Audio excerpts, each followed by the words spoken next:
Eh. What's up, Seep? Hey, what's happening? What is happening? Well, we're here. We're here at the Cafe Lily. We're the owners of this restaurant. I'm pretty sure. That's right. That's right. Yeah, like we work here. We're here every week, talking about all the cartoon girlies from all the cartoon shows, talking about all their cartoon kissing. We're here every week doing it, and we're here for just another ordinary regular episode. Yeah, I mean, I love doing this stuff. You know, I love talking about cartoon girls who, kiss each other and stuff. I'm very close to the concept. Yeah. I mean, like you basically your whole brand is built on it. I invented the game of girls kissing. That's true. You kind of did. I mean, you pick a sugar? Does somebody jump for joy? You got me. Oh my god. Well, speaking of Rebecca Sugar, I think it's time we're about like what? I want to say like 78 episodes in the show we do. Something like that, yeah. I'm just surprised we haven't talked about Adventure Time yet. Yeah, it's been a long time coming. I think we were just kind of waiting for the right moment, the right when the stars aligned, we were like, okay, we're ready, Yeah, so today on a very special Cafe Lily, on a very special Cafe Lily, bubblegum and vampires, whoa. Not there. What are we doing? What are we doing? We're gonna talk about Princess Bubblegum and Marceline, which I would say, in the realm of cartoon animation, lesbian Yuri sapphic couples, I think they're probably the most popular. Can't think of a lot of other ones that are more popular than them. They're kind of the big ones. I guess, I mean, it's kind of like, especially if we're focusing on, I guess, the Western world. Yeah, right. That's what I mostly am right now. It's a pretty recent, it's only been accepted pretty recently. Right. Yeah. And they were Bubblegum and Marceline from Adventure Time. They were kind of the first really breakout, I guess, two girls kissing kind of couple that was really substantiated in the text, I guess. Right. Like it was the first one that I think you could say involved characters that mattered. I guess it's kind of I mean, like, not to be like mean, like characters who would show up in the show pretty regularly, like are actual main characters, like not like one-offs or like side characters. So like characters who get a substantial amount of screen time within the cartoon they're in. Yes, yeah. You're pretty big into the show's development. You want to kind of talk about I guess the history of these two characters and development-wise, how it kind of came to be. You got any insight on that? Oh Jesus.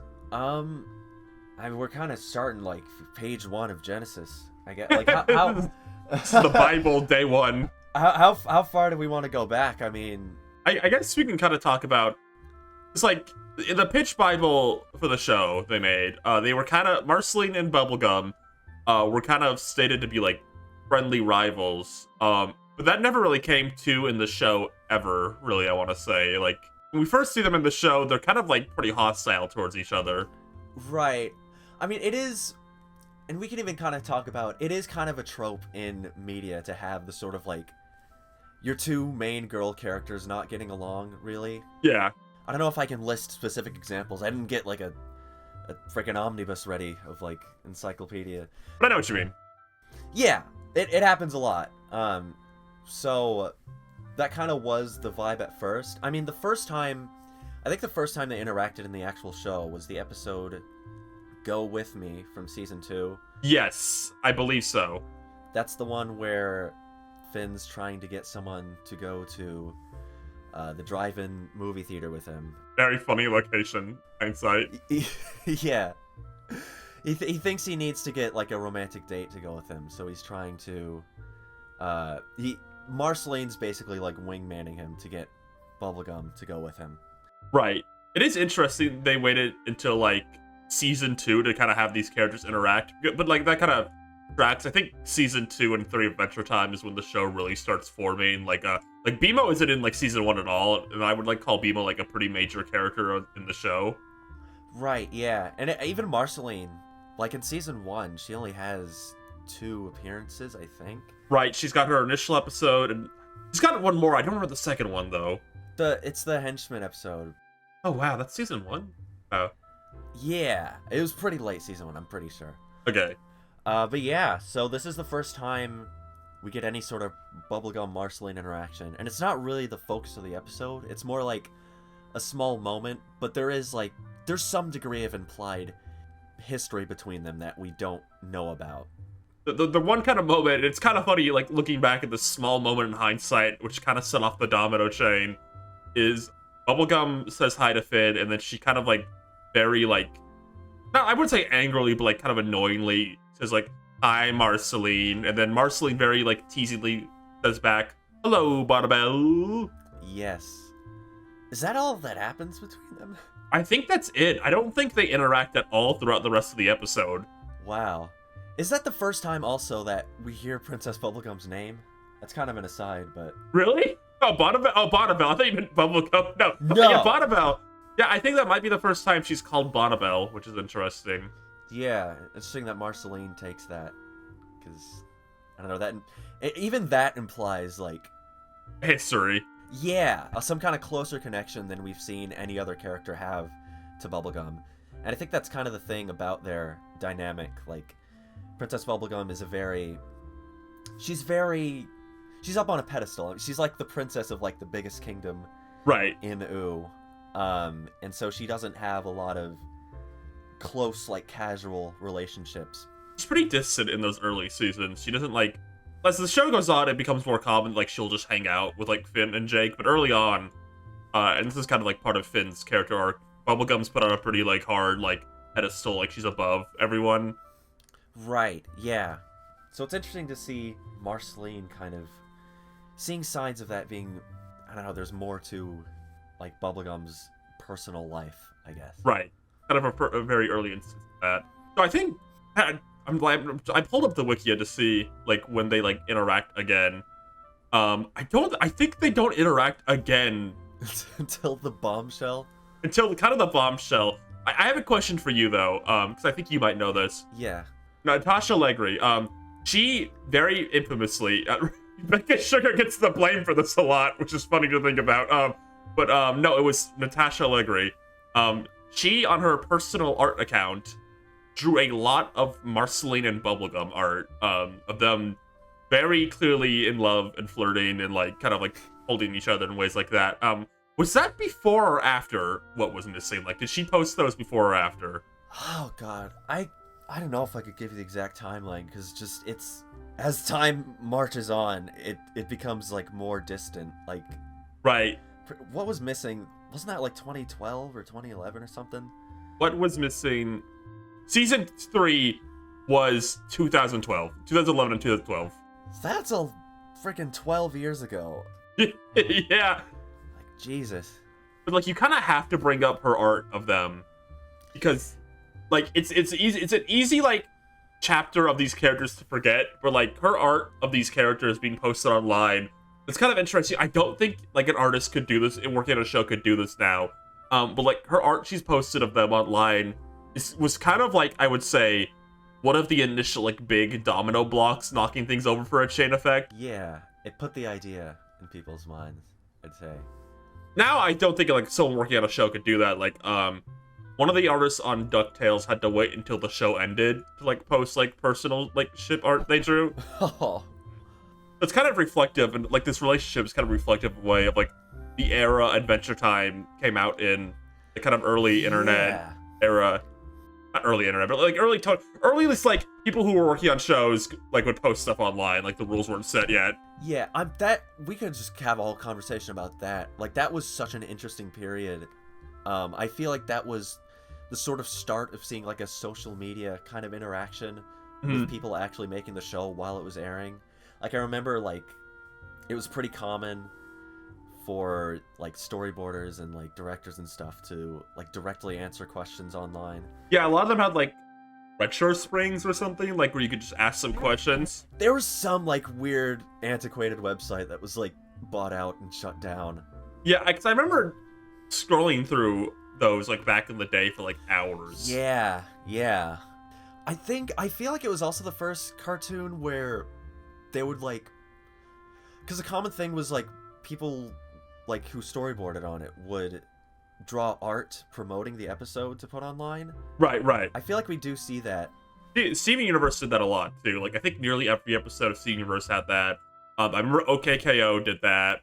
A lot of Cartoon Network shows kind of like from that like family did that, I want to say. Yeah, and that was just an interesting, I don't know, thing of the era. It was kind of like seeing people working on the show interacting in a fandom sense, which is interesting. Because it was essentially, the old Natasha Allegri art was essentially fan art, like, basically. Right.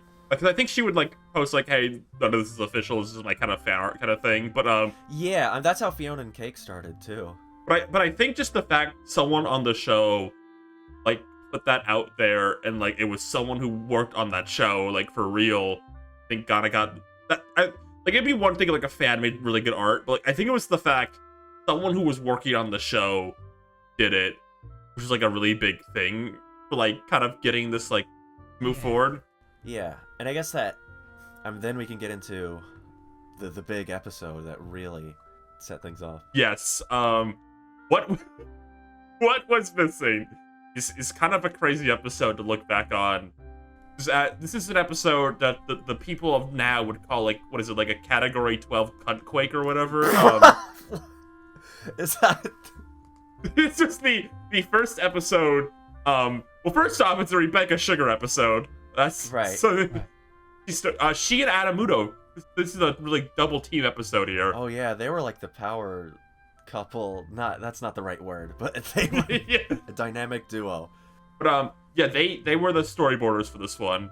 Adventure Time was very storyboard driven, and this was the first episode where Marceline and Bubblegum like really interacted, like for real, like not just like a minor character thing. Like I would say almost the whole episode to some extent is kind of like them big, because Jake kind of comedically like this is kind of being silly to some extent. But like Marceline and Bubblegum are actually like beefing with each other. Right. A lot of the episode has been having to like kind of reconcile them a bit. Yeah, to set the stage a little bit, if you haven't seen the episode in a while or whatever. Yeah. It's basically this door lord. He never comes back, by the way. I like checked that the other day. I was surprised, like, he never comes back. It's basically this guy whose power is he can create like portals that are doors, and like teleport anywhere around the land. And he steals something from Finn and Jake and BMO, and from Princess Bubblegum, and presumably Marceline. Though there's a twist later on. And basically they all have to work together to open this giant door that will only open to the sound of a genuine band. So it's like it's a musical episode, basically. They have to work together to make a song that can open the door and reveal the Door Lord so they can get all their stuff back. Right. And so this Rebecca Sugar is known for their music, like across like, you know, all of Adventure Time and like Steven Universe, and even appearances in other shows like Amphibia. But this I think this was probably the biggest, like the first like real breakout of like, I mean, there's other Rebecca Sugar songs earlier, but this is like just a fully musical episode. Right. Which we'd see more of later on. Rebecca Sugar, kind of, I think, like, just like, kind of add this, they're kind of the one that kind of made Adventure Time a bit of a musical show, I would say, to some extent. I don't think it's drastic to say Rebecca Sugar being on Adventure Time is part of why the show became very musically driven, as like, they wrote a lot of songs for it. Yeah, a lot. I mean, Bacon Pancakes is a Rebecca Sugar song. So I mean that should tell you everything, right? Sean Madagio sings it at every single con he's ever been to. Right, yeah. But yeah, the big I guess Yuri angst song of this episode is one by Marceline, I'm Just Your Problem, which I think is still kind of an anthem of like the character and like the relationship to this day, I'd say. It might be the most like known song on the show, I want to say, like besides the theme song, obviously, like the main theme song. Like there's a couple, but yeah, it's definitely up there. I mean, at least in terms of like Marceline songs specifically. Right, Olivia Olson songs. Yeah. And there is a story behind it. It was like based on a personal like falling out Rebecca Sugar had. I don't know all the details of it. I didn't do like extensive research beforehand, but just from what I remember off the top of my head, there was some sort of falling out with someone that they used to live with or something. So it is a very like, I think you can feel there's like a real emotion behind it. Right. And it plays into the characters really well. This was the first time you could really read into what exactly happened. I mean, there's no like specific details within the song, but it's basically, I'd say the crux of it is Marceline singing about, it's kind of like a sarcastic, I know what you mean, like, yeah, I'm looking at the lyrics right now to try to describe. It kind of starts, it's kind of interesting reading the lyrics now. It almost kind of starts off like as a violent planning song, like she calls her Pretty Pink, but like it's kind of like masked under a sense of violence. The Bubblegum like kind of calls her out, like, hey, this is like a violent, distasteful song. Why are you singing about this? And then Marceline starts singing. The song kind of takes a turn, where it's actually now targeted at Bubblegum, and it starts very hostile. Like she kind of like goes like, I don't treat you like a goddess. Sorry, I'm not gonna be like your little loyal subject and do everything you want me to. And she's just kind of mad at her. But as the song goes on, she kind of softens up a bit. Becomes clear that there's a bit more going on under the surface. Like, she's kind of putting on a mask a bit about all of this. Yeah, it goes from kind of like, you know, aggressive to then it kind of becomes sarcastic, where she's like apologizing for not, I guess, bowing down to Bubblegum. Right. And then she's kind of like, then she kind of starts talking about herself and like how Marceline thinks she's being viewed by Princess Bubblegum. Then when she realizes what she's singing, she gets like embarrassed about it. Yes, yeah. And this song alone, there was like a huge, like, I'd say cataclysmic like fallout like following this. yeah.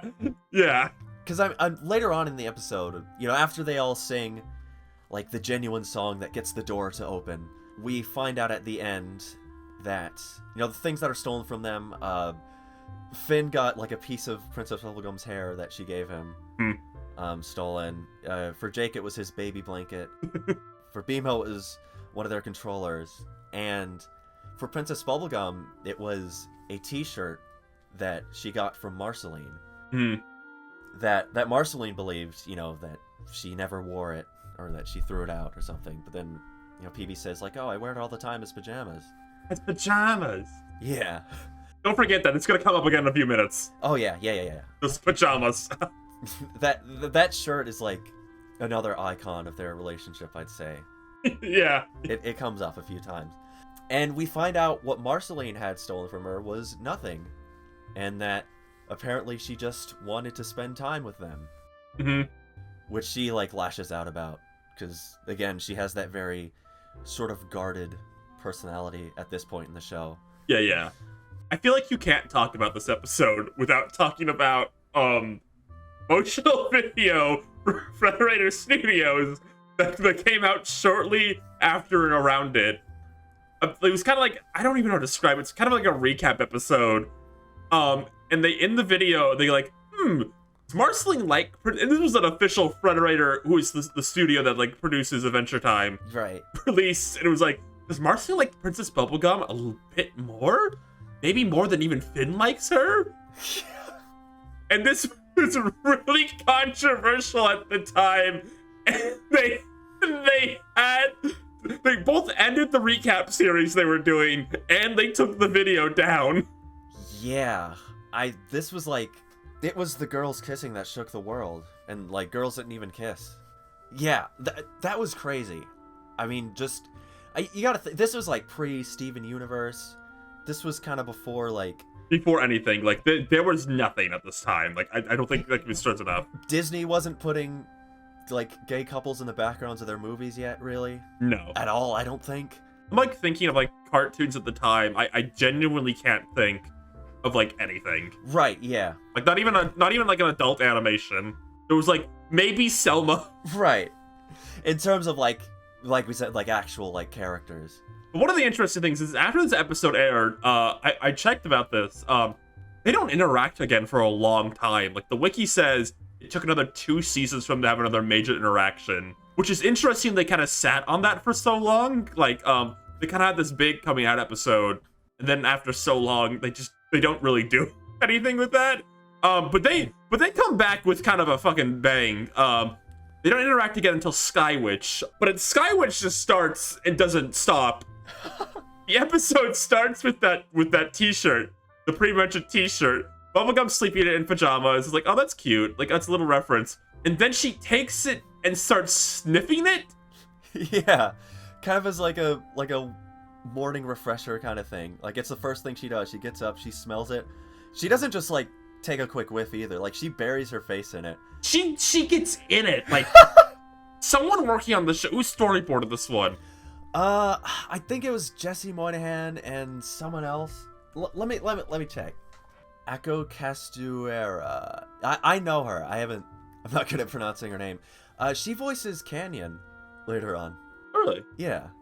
One of those two people working on this one, they had some feelings about these characters bottled up. They needed to get out immediately. I feel like right away. Okay, right. Make Princess Bubblegum not just sniff the shirt. She's got to get into sniffing the shirt. Like, it goes on for a few seconds.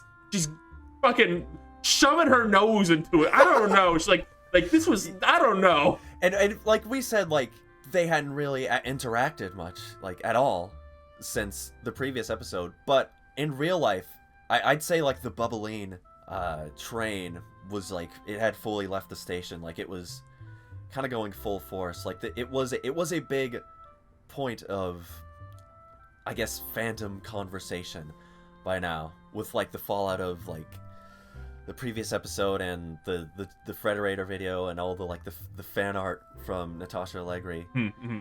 So people were kind of waiting for this. Like, this was kind of a big one, and we do see they're not fully reconciled at all. Like, there's a bit of I feel like I don't know if you feel like this. There just feel like there's a bit of awkwardness between them in this episode. Yeah, like, this is kind of their first, like, I guess you can call it spotlight episode, because, like, Finn and Jake aren't they even in this episode at all? Let me double check. They're, like, in the very beginning. Okay, they're very minor. This was kind of around the time when Adventure Time started doing, like, episodes that didn't require Finn and Jake, which is something they did way more as the show went on. Finn and Jake aren't in this at all. This is almost all... This is the first, like... And they have a few of these afterwards. This is, like, the first, like, all Bubblegum and Marceline episode. Yeah. You kind of see them, like, sort of be a bit more friendly to each other. There's still, like, a little tension, but it's not... They're not, like, hostile to each other anymore. No. Yeah. Basically, the plot of this episode is Marceline's trying to get back this important heirloom of hers, her favorite teddy bear from when she was a kid, that her ex-boyfriend had sold to a witch. And it ends with Bubblegum making a sacrifice in exchange for this important item to Marceline. She gives up the shirt to the witch, Maja. Woo! Maja Menchie! But it is, like, again, I think they're kind of building on this idea that, like, you know, this is Bubblegum. The episode starts with her, like, sniffing the shirt really passionately. Really passionately. Yeah. Again, if you haven't seen this episode before, just look up Skywitch and, like, find the clip of her sniffing the shirt. I don't think words can describe, like, how into sniffing the shirt she is. But this is... So we're kind of seeing that she's, like, willing to sacrifice something for Marceline's happiness. Like, throughout the episode, Bubblegum, like, she doesn't fully get how much the teddy bear means to Marceline, but she just knows that it's important. So, you know, she's willing to put in some sacrifice to do something nice for someone. I would say after this, I guess you can't say they're fully mended, but they have a very casual friendship. Like, again, after this, like in just like very early on the next season in Princess Day, she asks, like, very casually if she wants to hang out. They're, like, texting each other. Yeah. They're kind of, like, friends again at this point. Like, they're still a bit awkward around each other.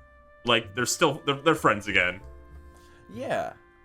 I'm trying to see like how many specific appearances they have, because there are a few episodes where like this is where we start to like just see them together more often. Like I'm thinking of like Time Sandwich, which is the episode where Jake's sandwich gets taken by Magic Man and they call all their friends. He just kind of calls Marceline over, like, kind of casually. Yeah. It's kind of nice. Oh, we also get Red Starved, I think we should mention. Yeah. This isn't, like, a major Princess Bubblegum Marceline thing. Like, I think PB is only in it at the very end. Very end, yeah. But we would be remiss not to mention, this is a scene where we see Marceline literally drain the red from Bubblegum's pretty pink face. She glumps her. She glumps her and, like, like, I guess sucks all her color out. But she's fine. She uses a magical spoon, and she's better. What a monumental episode. We learned Finn is colorblind and Marceline glumps Princess Bubblegum. Yeah, very, very big appearance for them. So I think this was around the time where, like you said, they're more friendly with each other, but there's still no... It was hard to say. I'm trying to think back of, like, what it was like watching the show at the time. Like, it was a big ship, but I don't know, like, when it started being kind of, like, expected that it was going to go somewhere. I'm looking at the episode list. I can almost, like, pinpoint, I think, the exact moment it happened, if I'm being honest. I think season 7 was it. I think Varmint's was, like, maybe the tipping point of, like, is this for real? Right, yeah. And we should mention, like, in season 5, which was when Skywitch and Red Starved, and a bunch of those, like, when there's kind of being more friendly episodes started happening. This was when Rebecca Sugar had left the show to make Steven Universe. It's still their fault, though, that this happened. They were the ones who, like, forced Bubbline to become a big part of the show. And Ken Ward was on the floor crying. He hated it. If you don't know what we're talking about, there's, like, a weird, specific group of people who are really spiteful of, like, this, like, lesbian couple being in the show. If that shocks you at all. There's, like, this weird conspiracy that Rebecca Sugar's, like, injecting Steven Universe, like, agenda into Adventure Time to make it more, like, woke or whatever. Right, and by the time this couple had really, like, started for real, they were not on the show anymore. No. If anything, it's that woke Adam Muno's fault. Who worked just alongside Rebecca Sugar. Maybe it was his doing the whole time. But yeah, I also mentioned Rebecca Sugar, though, because Steven Universe, I mean, if we're talking about sort of like the momentum of LGBT representation in, like, Western kids cartoons, like, Steven Universe is, like, an undeniable, like, I think I'd say that's, like, the next huge landmark that really, like, pushed that sort of thing forward in these kind of cartoons. And that was airing by around season 7. Right, yeah. Well, definitely by then. It started in, like, 2013. So, yeah. I guess, speaking of season 7... That's what I call the tipping point, because that's when Varmints happens. That's also when Stakes happen, and yeah. That's a Marceline focused whole mini-series, and I would say Princess Bubblegum is, like, kind of the second most, like, notable character in it. Like their relationship is also, like, a very big part of this, and there's a lot in Stakes. I don't want to make, like, a checklist of, like, every minor thing that happens, but, their relationship is, again, like, a kind of a major focus of that kind of mini-series. Yeah, I would say if season 5 was when, like, we really started seeing the relationship mend into, like, a friendship, I think season 7 was definitely when, like, especially in hindsight, looking back, like, this is when I think they knew they wanted it to be, like, a deeper, like, romance, at least implied in their past. Right. There was some contention on whether, like, how much they could represent it. I remember, this was, I think, around, like, season 5 or 6, we started getting some, like, behind the scenes, like, talk, like, people started really, like, asking people. Yeah. Directly behind the scenes, like, if this was a legitimate romance. And I think usually that was answered with, I know there was a big, like, hullabaloo, specifically with Olivia Olson. Oh, Olivia Olson was always saying shit. Yeah, there was, like, this, I think, this signing of one of the comics, which the comics are a whole other world too, that also, I think, played into this. There's some crazy stuff in the comics. We don't even have remote time to go over it, but there was some stuff in the comics for sure. Yeah. And Olivia Olson, the voice of Marceline, we should mention. Yeah. She, like... I don't know what exactly she said. She said something about, like, oh, they wanted to do the romance in the show, but, like, because it airs in so many countries, and it's such a big thing for Cartoon Network, they didn't want to... Like, the network didn't want to basically put a risk like that on their big cash cow. I think she was also the one at some point that just flat out said, yeah, they did it in the past. Uh-huh. Like at a panel or something, she just kind of said it. Like, I don't know if she asked anyone about it. She just kind of said it. I imagine she said that just with the expectation that, like that was kind of for the people in the room. But, of course, like, there's, like, video footage of it that, like, blew up. And I think she had to, like, make some kind of, like, retraction of the statement. I don't know if she was, like, if it was, like, she was just, like, making it up, or if she was, like, getting in actual trouble or something. But I do remember there was, like, a whole, like... There was a little bit of drama by the time we got to season 7. The drama bomb, at least, is a reference. I would say, like, going forward now with season 7, the new standard is they're basically almost always together in a lot of ways. Stakes is kind of like, I think, at that point, like, it's gone from, like, friendship to love. There's a lot of stuff, like, they're, like, doing jumping jacks together at some point. And I don't forget what she says specifically, but, like, Marceline, like, says she's nice, and, like, Princess Bubblegum looks, like, blushy about it, and, like, she's like, you think I'm nice? And there's stuff like that. Yeah. She wants Bubblegum to be the one to bury her when she dies. Yeah. It's like a fantasy sequence about, and she kisses her on the head in this fantasy sequence, too. Right, yeah. They're like... Because basically the plot of Stakes is Marceline... Basically, she's a vampire, and she gets her vampirism drained from her, which basically turns her into a mortal being who will someday die. So she literally dreams of herself growing old while Bubblegum's still with her. And this is also the point where Princess Bubblegum lives in, like, a cottage, so it's a very, it's a very intimate setting of them, like, in this old house on the countryside. Right. Growing old together. But yeah, there was a lot of, I guess, fuel to the flames and Stakes, but it was still, like, there was still never that, like, one huge moment where it was like, oh, there's definitely, like, you know how, like, in, like, we got, like, Steven Universe had the, like, the Ruby and Sapphire moment. The jailbreak, yeah. Like, that was, I'd say that was their big, like, oh yeah, we went there. Right, yeah. But, for Adventure Time, it was largely a slow burn. There's a lot going for it, though, like, of them, like, just always kind of being there. Like, Broke His Crown, like, which is the following season, is almost like, it is a very thinly veiled taking your girlfriend to meet your dad kind of episode. Right, yeah.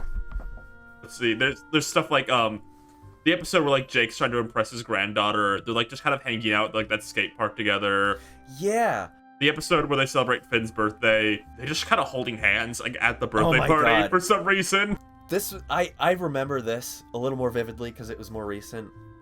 The, like, direct response to that, they were just literally holding hands, but it was like, you could tell this was, like, something someone put it, like, they could have easily not been holding hands, right? Right. But they were holding hands there, and we all saw it, and everyone pointed it out, and it wasn't really, like, a big deal in the episode, but, like, I think we should definitely talk about Elements. Yeah, I was going to say, like, wrap right back to Elements.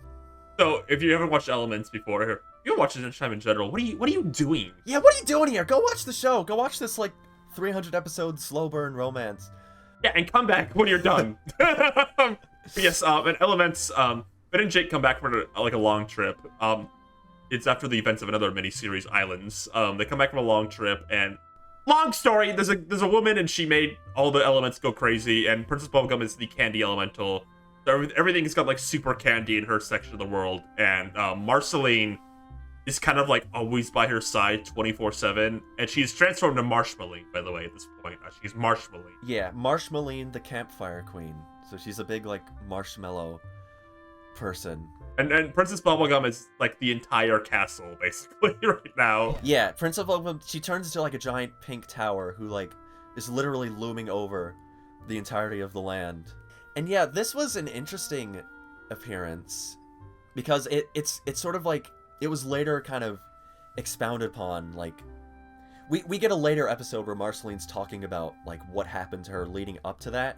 Because in the actual miniseries, like, Finn and Jake just show up and everything's already gone crazy while they were gone. Yeah. But we do later learn how, like, there was, like, this whole tragic thing where you know, Marceline was seeing like PB going under this transformation, so Marceline goes and like finds the person responsible and like tries to get an antidote. But by the time Marceline goes back to save PB, like she's already too far gone. So Right. Marceline just like lets herself get taken over by this candy transformation just so they can be together in like a similar state of mind, which is kind of crazy. And there's a scene. What's that YouTuber? Uncivilized Elk. I want to recommend them. They do a good video about this. Yeah, go watch Uncivilized Elk's, like, he has, like, a catalog going, spanning, like, years and years of just Adventure Time individual episode analyses. Marceline sings the song, she hums the song Green Sleeves, which is a song that is very much about, like, yearning, kind of. And I don't know, that's just insane. What were they at this point, like, that's so specific. Like, that's something someone thought about so deeply to put it in the show. I mean, maybe we could talk about this more in the end, but it's interesting how this is, like, a legitimate, like, it does feel like a slow burn romance. Like, it doesn't feel... Because there can be a lot of controversy over the idea of, like, queer baiting. Right. Where you sort of dangle the possibility of, like, an LGBT romance or representation over the audience to get their attention, but not really going through with it. Right. Very, very much a thing. Yes. And I do remember that being, like, kind of like a worry about this, because it was, I mean, we're talking about all this, but even in this point in the show, there was never, like, a direct verbal confirmation that they were a couple. No. But it is interesting because it also doesn't feel like it was just dangling a possibility of it. Like, it felt ingrained within their relationship. It felt like people on the show were very invested for real in this relationship. Is Right. the way to put it. Like, you don't get an old folk song about yearning and put it into your show, like right the relationship these two characters have. If, like, you're just like, okay, we're gonna dangle in front of you, not do anything with it. This is very much something the people on the show were invested in at this point. Yeah, and whether or not, I think, really the question at this point was whether or not they would be able to go through with it. But yeah, I mean, at this point, it did feel like they could either have, like, a huge romantic gesture to cement this relationship, or they could just leave it at, like, all this heavy, I mean, I wouldn't even call it subtext, just very heavy dressing of, like, a clear romantic connection that we could just, like, we'd still be able to infer stuff from it. But I guess there was still, like, a question of, like, would there be this huge reconciliation? Like, would they officially become a romantic couple? It was very much an if, not a, like, are they kind of thing. That makes sense. Like if they could do it. Right.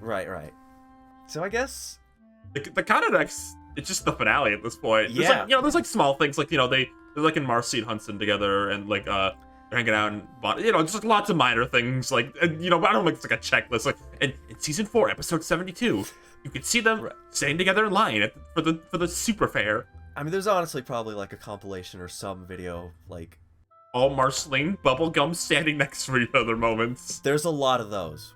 Basically, there was a lot of we were getting a lot of those. A lot of, like, standing together, a lot of hand holding, a lot of blushing, and I think, yeah, that brings us like right to the finale of the show. They went further than the Supernatural guys did.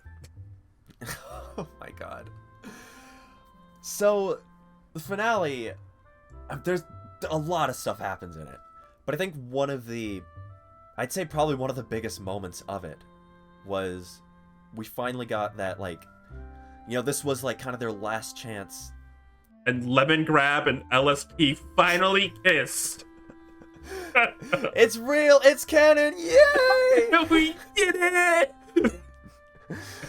But no, this was kind of I mean, at the time, this could have been the last time we saw any of these characters. I mean... Right. Like, this was make or break for them at this point. Yeah.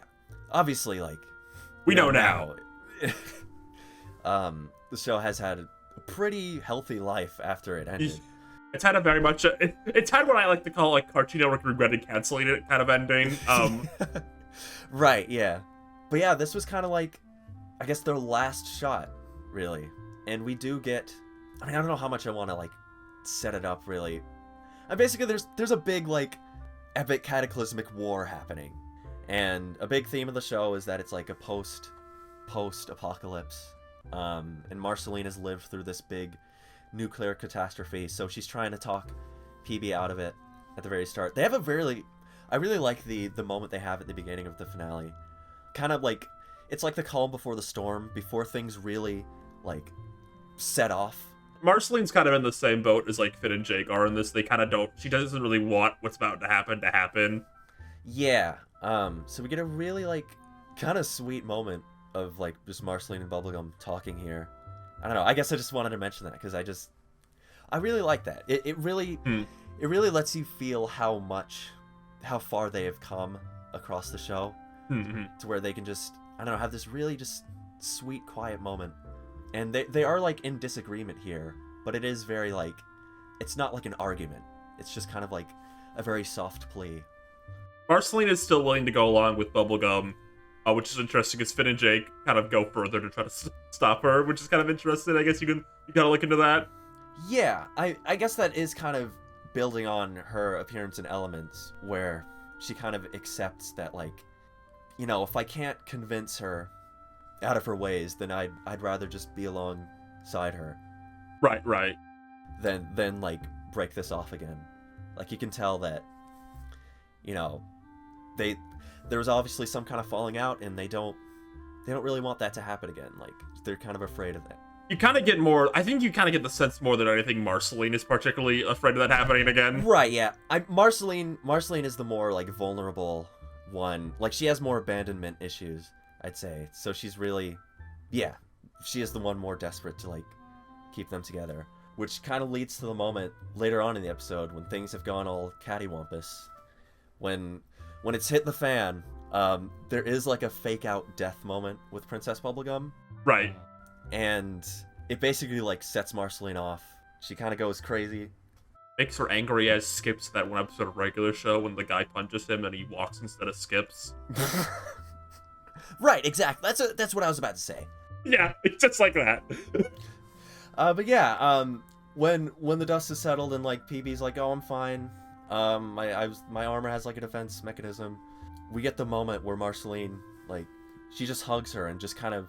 She pours out all her emotions to Princess Bubblegum in that moment, right after, like, she thought she was gonna lose her forever. And then what does Phoebe say? Like, nothing... Her head hurts still. She's like, nothing bad gonna ever happen to me. Something like that. Yeah. And they have a really funny, cute moment. Oh, and I should mention that we sort of talked about how the show is storyboard driven.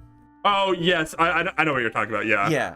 Basically what that means is they have, like, a team of writers who will, like, create a story outline, and then it's basically up to the storyboarders to fill that in with all the dialogue, and they add in, like, gags and, like, visuals and all that stuff. So the storyboarder has a lot of, like, sway over the story, and they can make the characters hold hands. Yes, exactly. That's the storyboarder's job. So in the original episode outline, apparently it just said, like, you know, PB and Marceline have a moment together. Right. And it was kind of up to whoever was storyboarding that moment to, I guess, extrapolate what that would mean.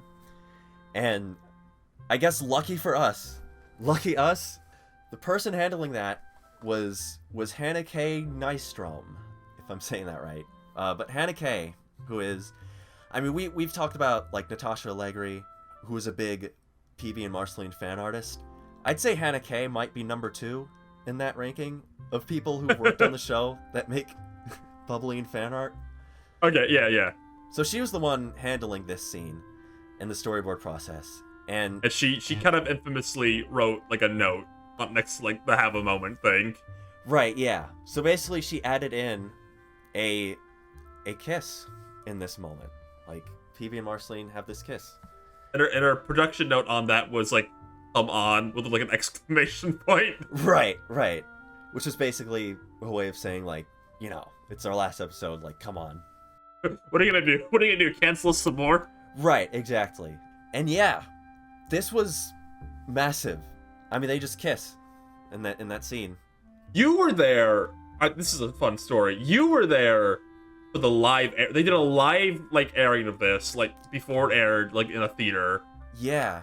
With like the team of the show was there, and you were there for that, so you got to see this before anyone else, and you couldn't talk about it afterwards. Also, you saw this with a crowd. I did. I mean, obviously, this was like a huge moment of applause. I mean, it was like, imagine just the catharsis. At this point, the show had been airing for 8 years. Very long. This is one of Cartoon Network's longest runners. Yeah. Episode count of nearly 300 at this point. The romance had been planted since 2011, and this was kind of like a huge...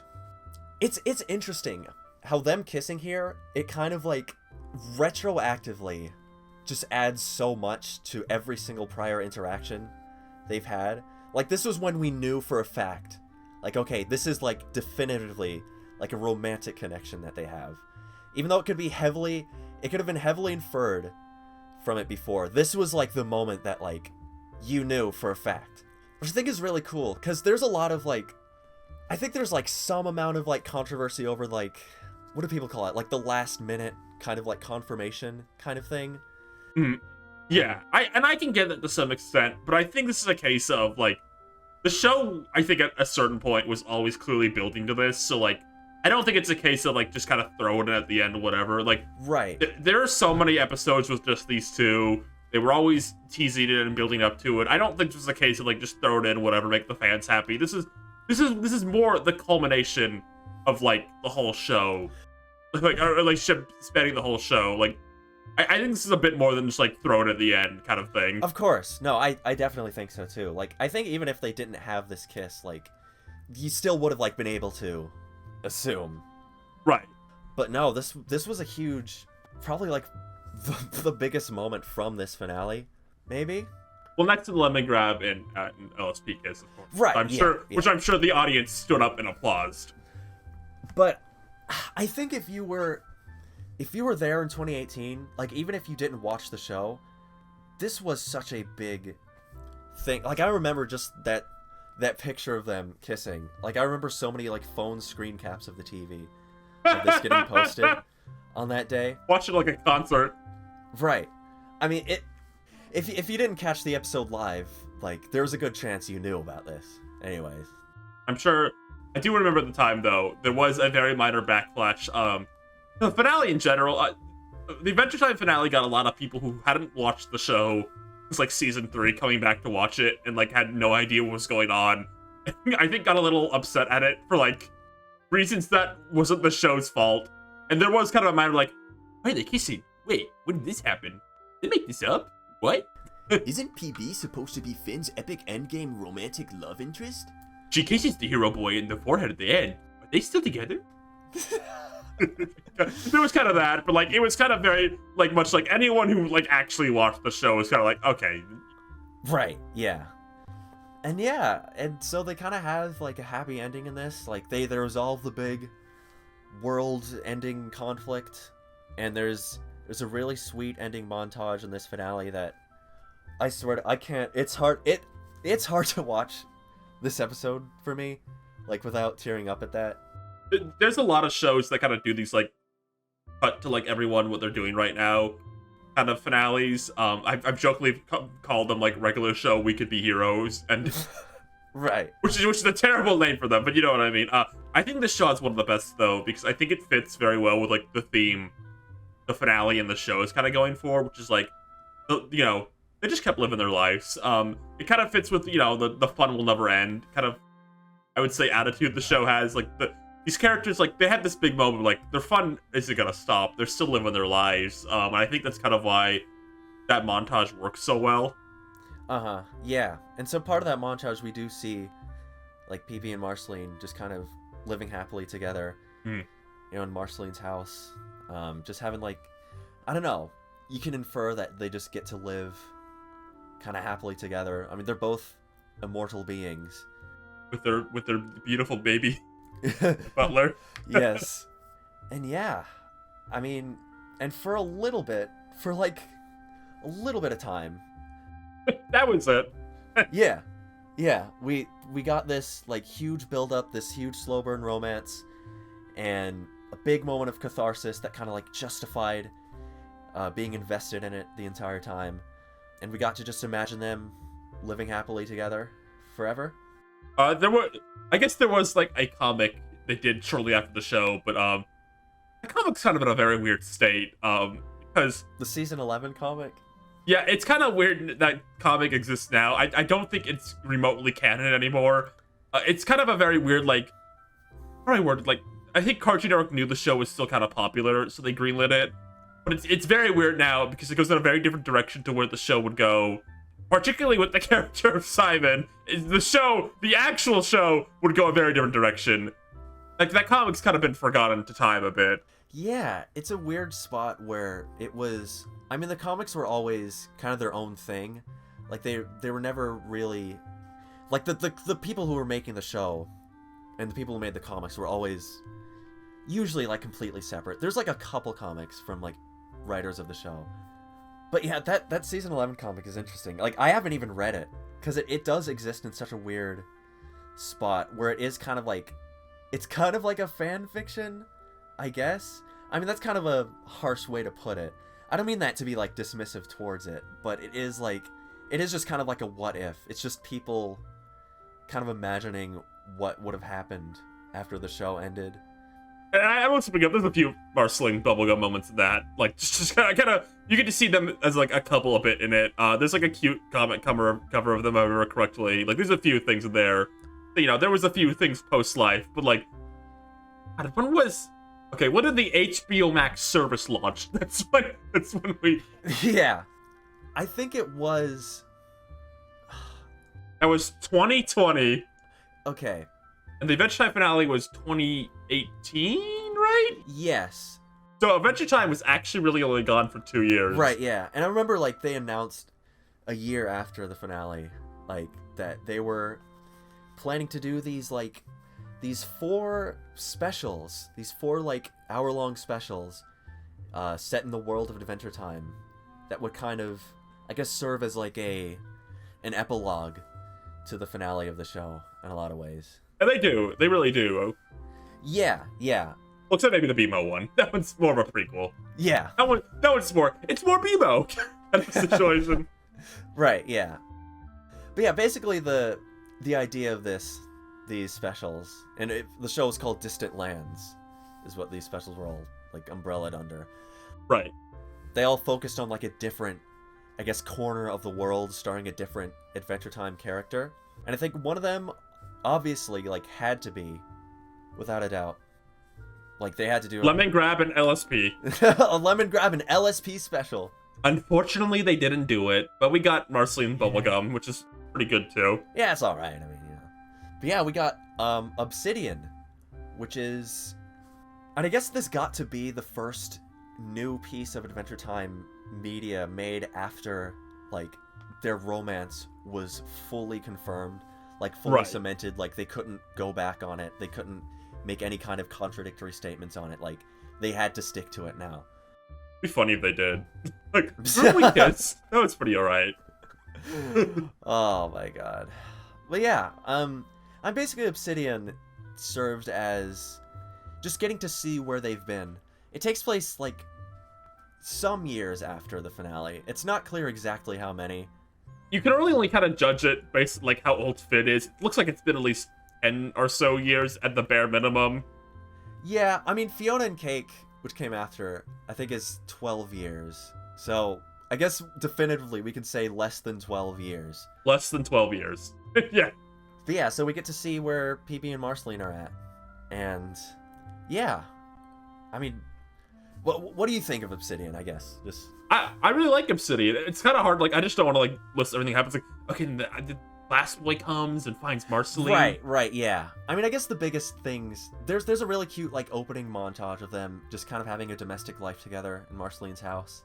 I would describe it in a lot of ways as it feels like, all right, we didn't get to do a lot of, like, fun domestic stuff with these characters because we had that slow build-up. It's a lot of, like, here's stuff you would kind of want to see if you were really into these characters' relationship kind of things. Like, there's, like, the montage of them kind of living a domestic life at the start. Yeah, they're like bacon pies, they're giving each other haircuts, they're sleeping together. They kiss again, and this is a much more detailed animated kiss this time. You get like a yeah. zoom in on it. You get like a bit more look into like the backstory of them that was always kind of teased. That's kind of, I would say, the big chapter of their story we get to see. Or we kind of get to see how we see them, how they met for the first time at a concert. And then we get to see like how the breakup initially happened. We kind of get the moment like it happened. I'd say that is probably like one of the biggest things this special gave us, because like we know that like now we got to see them kind of mend their relationship.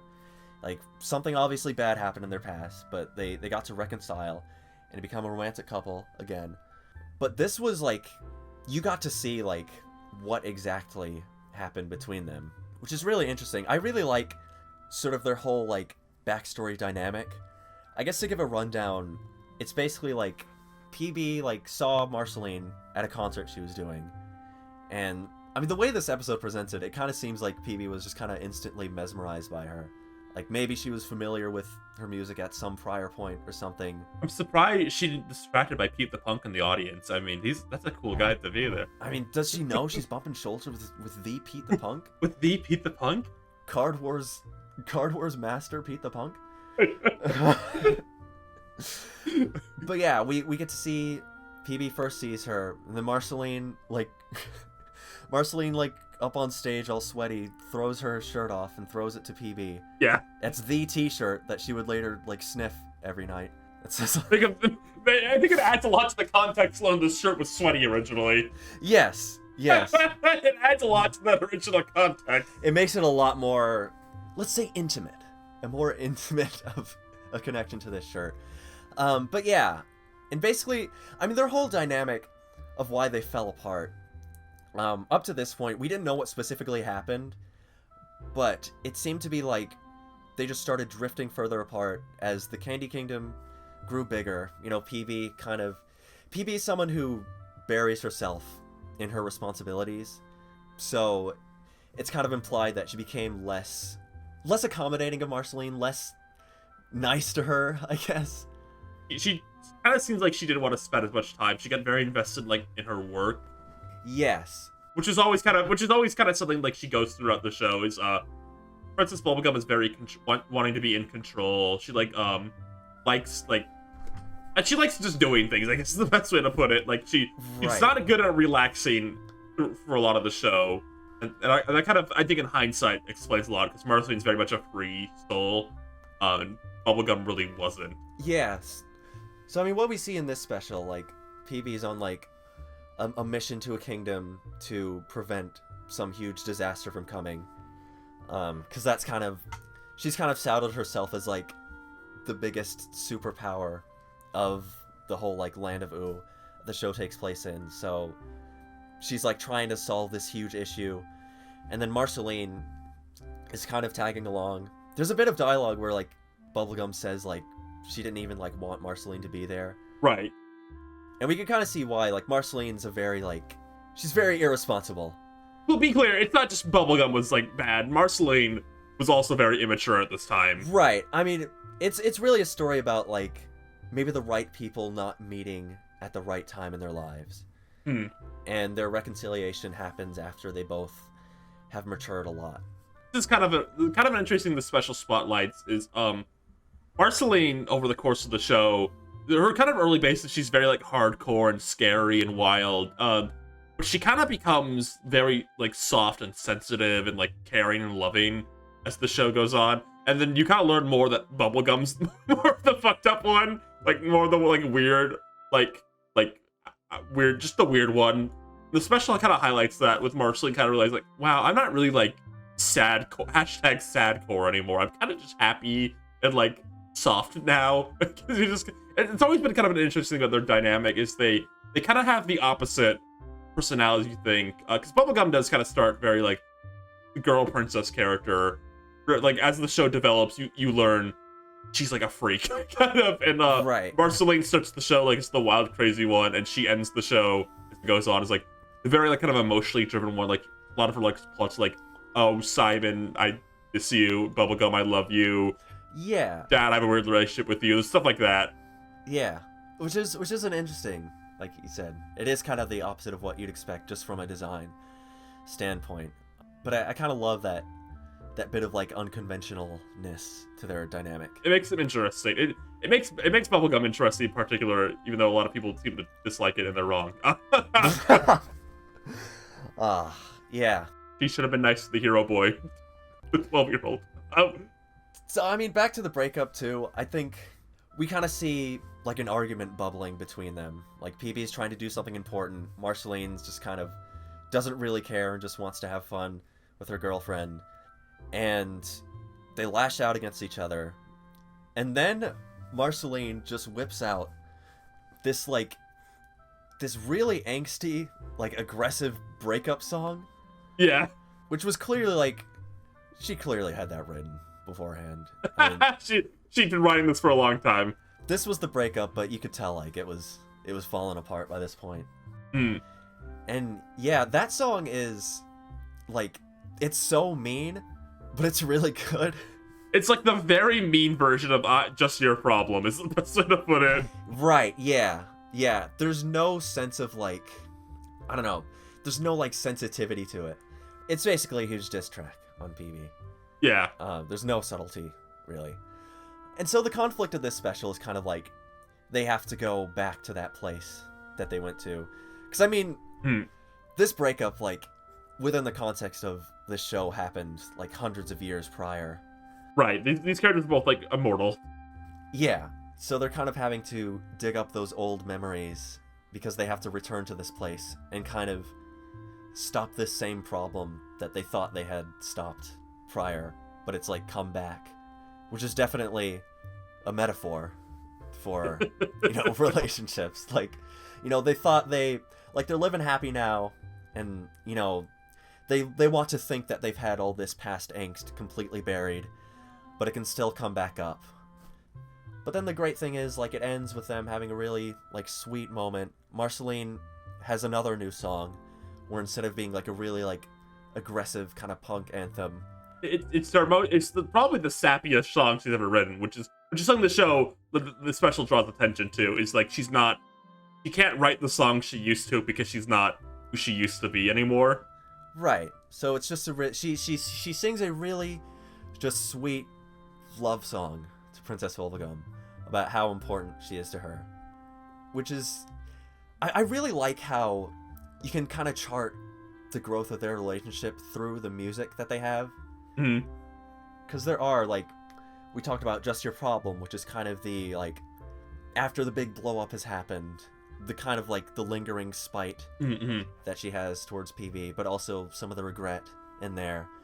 Then we have the really aggressive breakup song, and then we have this really sweet, intimate, like, we're back together, and, like, I wouldn't want it any other way kind of song. Yeah. Which is beautiful. It's just a really beautiful kind of exploration of their romance. Yeah, and that's kind of the last major thing with them. There's a few, like, kind of bits and bobs here. Like, they're very briefly in Fiona and Cake. There's a very cute scene where they're getting tattoos together, and Bubblegum can't get a tattoo because she's made of gum.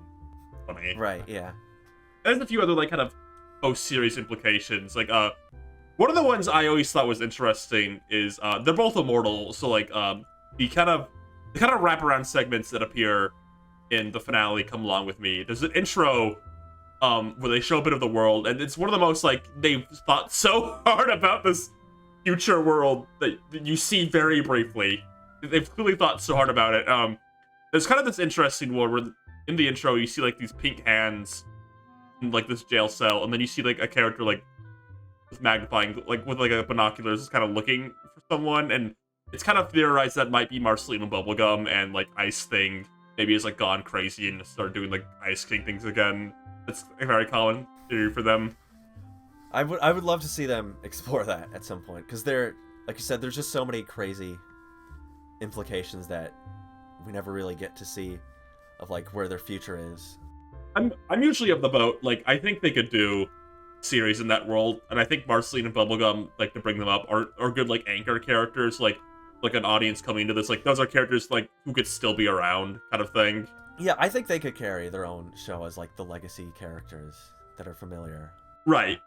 I guess we should also probably mention, I mean, speaking of Fiona and Cake, which was the next sort of chapter in Adventure Time, that's, like, the current one they're on. Right. In terms of like post-finale content. But one of the episodes, The Star. I can't believe I almost forgot to mention this. Yeah. This was another category 12 cunt quake, as they say. Yeah, so this one is kind of like divorced from the main story of PB and Marceline, but you can still infer, because basically Fiona and Cake's like a multiverse show. But one of the worlds we get to see is basically, how can I describe this in the simplest terms possible? It's like a world where instead of Adventure Time happened, the world was taken over by vampires during the apocalypse that happens prior to the events of the show. The kind of idea is Simon died, basically. Like, it kind of ties into like the whole like Simon realizing his importance thing, but in this world Simon died before Marceline could meet him, and that changes kind of the trajectory Marceline's life would go in. Right, yeah. So basically Marceline becomes like a vampire princess who's made it a mission to exterminate all living life, or like turn everyone into like her vampire servants, basically, in service of the Vampire King. And so there's like a small like apocalypse resistance team that's led by an alternate version of Princess Bubblegum, who's seeking to rebel against the vampire menace. So we get basically like a huge PB Marceline rivalry. Like, they're on opposite sides of this huge like planetary conflict, basically. Yeah, and the interesting thing about this conflict is there's still yearning here. Yeah. Even in this world, there's still yearning going on, like, between these two.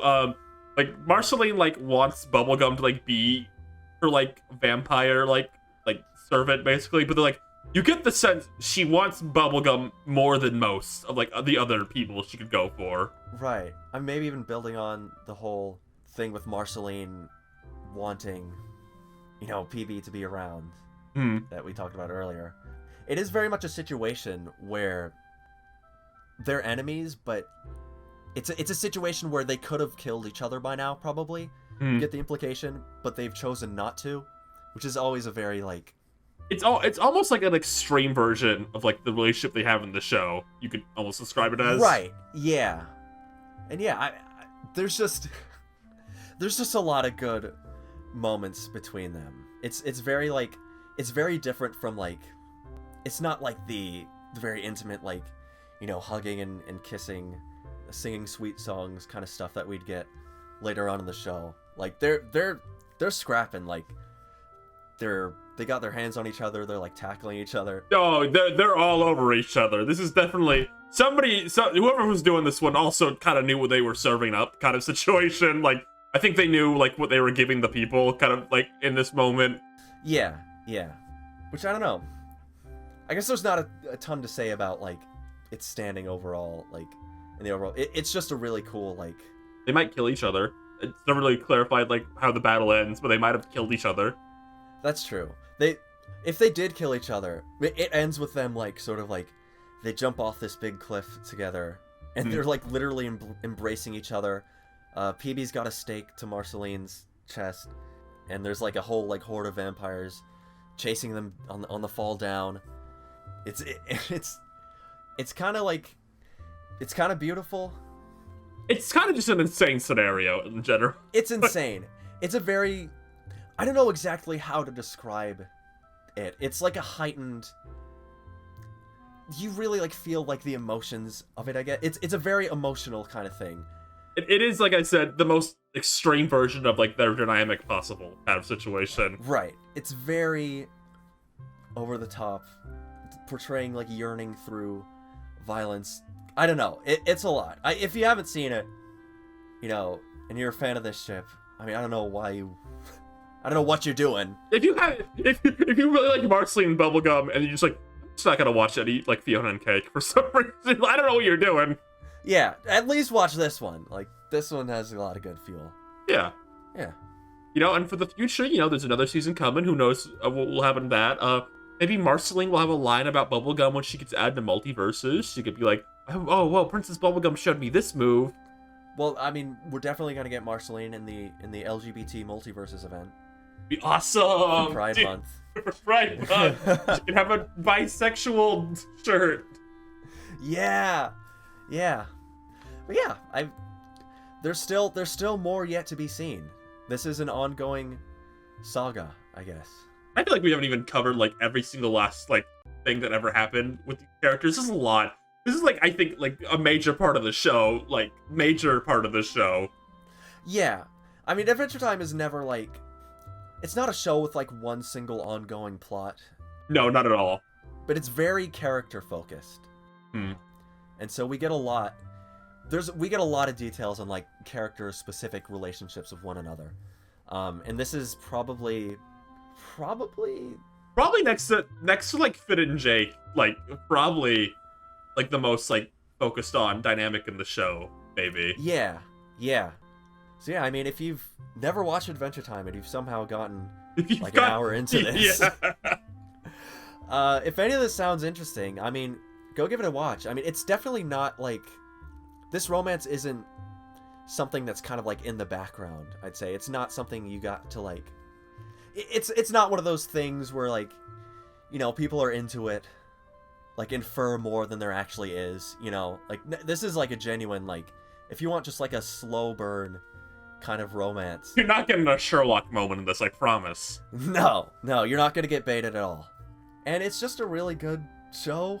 I mean, outside of this relationship, like it has a lot of good, I guess, character dynamics like this. It has a lot of good emotional moments. It's got a great just world, great characters. I mean, right now I'm just kind of gushing about the show in general. It's my favorite cartoon I think ever made. Maybe second to like Monster by Mistake. Yeah, you know, if we're talking about like American, you know, 2D animated cartoons. I consider we third place because then Z Squad will be number one. Ah, well, I mean, you know, Z Squad will be our next episode. Tune in for episode 843 where we talk about Z Squad. Yeah, all huge. the Z Squad Yuri going on. Yeah, yeah, I mean, I'm in the same boat as you. I would also probably call Adventure Time. I'd maybe even go beyond favorite cartoon. It's just probably my favorite show ever, really. Yeah. I mean, all this discussion we just had just now, most of this was just off the dome. Like, I just have... It's one of the things that I just have an encyclopedic knowledge of that I just don't know what else to do with. Right. Just kind of gush about it. I mean, like, if we like read the comics, we probably could have had like another 40 minutes of this episode. That's a whole, like, that is legitimately, could just be its whole other episode. There's a whole, like, comic series starring Marceline and PB. It's an infamous comic panel, like, he turns into, like, the squid, and, like, how doesn't this help? Like, that kind of thing. That was pretty infamous. Like, you know, there's a lot to these characters, a lot to this world. You know, if you haven't watched this cartoon, check out Jellystone on HBO Max. Oh yeah, Jellystone, if we watch Jellystone, if everyone watches the Jellystone Season 3 premiere right now, if it gets to like 1 million views, then we're gonna get Gandhi in Season 4 of Jellystone. Everyone please show it your love. Can you imagine if, like, they show Marceline Bubblegum show up in that Jellystone special at Cartoon Network, and, like, you can make an addendum, like, an extra 10 minutes in this episode, talking about the 10-second scene in that special. One can only hope. Well, everyone keep your eyes peeled. You know, PB and Marceline, they could show up again in any form. This is a hugely popular, hugely, like, marketed and merchandised property. They could be in multiverses, they could show up in Space Jam 3 or whatever. They could show up at any point in time. Whatever they do, they could be there. When Cartoon Network is like an anniversary bumper, they could be in it. Yeah. I think that's a big win for girls who kiss girls. It's a big win for girls who kiss girls. We've reached the pinnacle of creation. We've made it marketable. We've truly won, LGBTs. We made ourselves marketable! Yay! We did it! Well, I think what we should do is our coffee's getting kind of cold, or whatever. My God, you're right. We should probably go back to the kitchen and get the coffee warm again. All right. Well, yeah. I guess so. See you next time, everybody. See ya! We're gonna talk about Z Squad next time.